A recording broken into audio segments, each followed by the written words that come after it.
السلام عليكم. تقييمات لاعبي الزمالك ومودرن سبورت في مباراة أمس. هنبدأ طبعا بالزمالك.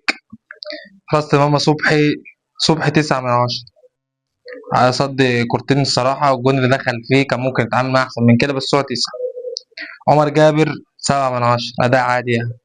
الونش أداء زفت الصراحة، وأنا شايف إن محمد إسماعيل لازم ياخد فرصة، لأن الونش مستواه في تنازل من بعد الرباط الصليبي. سامع مجيد طبعا 8، الراجل ده لازم نجدد له، لازم نجدد له. بنتاج طبعا العالمي 8. سعيد أسطورة عبد الله السعيد 8/10. شحاتة 7/10، أداء عادي مش زي أول ماتشين في الدوري. ناصر ماهر 7/10. شيكو بنزا بقى 8/10. اللاعب ده هيبقى من أفضل اللعيبة في الدوري المصري. أنا شايف إن هو عايز ياخد، يعني يلعب ماتش ما يطلعش. شيكو بنزا لاعب جامد جدا.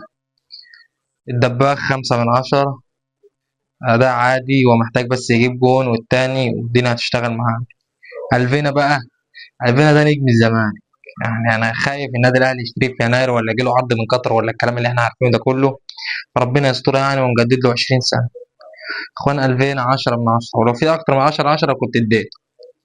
وطبعا فيريرا 7/10، اداء عادي يعني من فيريرا، لسه برضه ما شفناش منه الحاجة اللي خلينا نشيد بيه وبس.